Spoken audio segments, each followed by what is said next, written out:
اعوذ باللہ من الشیطان الرجیم بسم اللہ الرحمن الرحیم۔ سورہ تغابن کی ایک آیت پڑھ رہا ہوں، آیت نمبر 7۔ زعم الذین کفروا ان لن یبعثوا، ان بے ایمانوں نے خیال کیا ہے کہ دوبارہ زندہ نہ کیے جائیں گے۔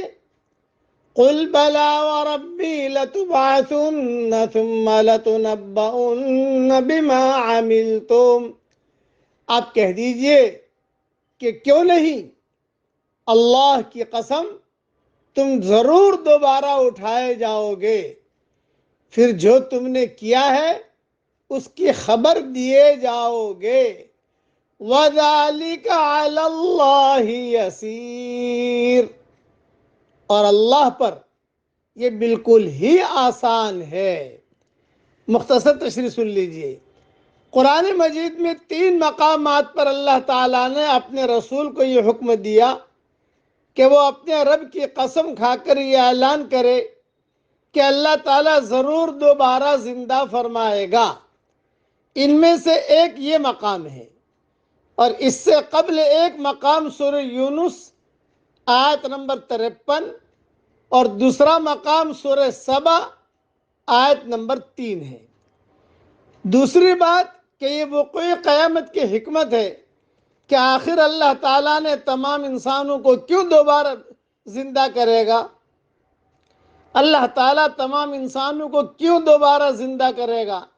اس لیے تاکہ وہاں ہر ایک کو اس کے عمل کی پوری جزا دی جائے، کیونکہ دنیا میں ہم دیکھتے ہیں کہ یہ جزا مکمل شکل میں بالعموم نہیں ملتی، نیک کو نہ بد کو۔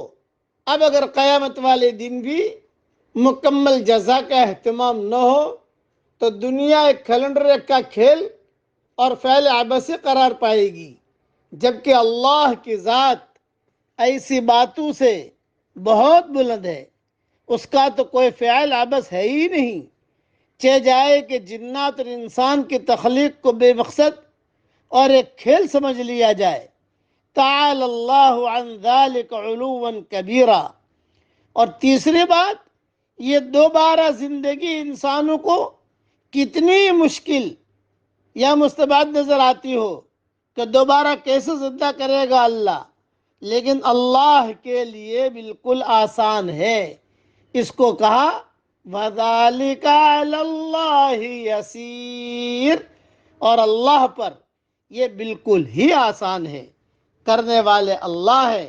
سب کو دوبارہ اللہ تعالیٰ اٹھائے گا اور وہاں پر حساب کتاب اللہ تعالیٰ لے گا۔ اچھا کرے گا اچھا بدلہ ملے گا، برا کرے گا برا بدلہ ملے گا، سب کچھ سامنے آ جائے گا۔ اب پڑھیے میرے ساتھ ایک دعا رسول اللہ صلی اللہ علیہ وسلم نے اپنی بیٹی حضرت فاطمہ کو سکھائی تھی، اور کہا تھا کہ بیٹیا زندگی بھر صبح شام ایک ایک مرتبہ پڑھتی رہنا، اس کو چھوڑنا مت۔ پڑھیے میرے ساتھ، یا حی یا قیوم برحمتک استغیث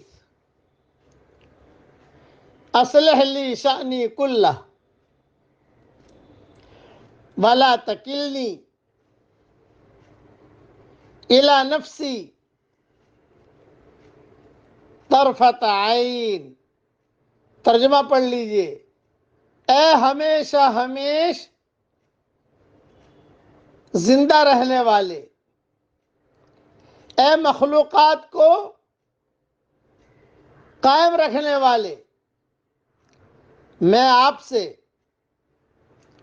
آپ کی رحمت ہی کے ذریعے مدد طلب کرتا ہوں۔ آپ میرے تمام احوال درست فرما دیجئے اور مجھے ایک بار آنکھ جھپکنے کے برابر میرے نفس کے حوالے نہ فرمائیے۔ جو شخص یہ دعا ایک مرتبہ پڑھ لے تو گویا اس نے دنیا اور آخرت کی تمام بھلائیاں مانگ لی۔ بیہقی میں دعا ہے، اور میری کتاب مومن کا ہتھیار میں بھی صبح شام کی دعاؤں میں نے لکھی ہے۔ اللہ تعالیٰ یہ دعا ہم سب کے لیے قبول فرمائے، آمین۔ وآخر دعوانا ان الحمدللہ رب العالمین۔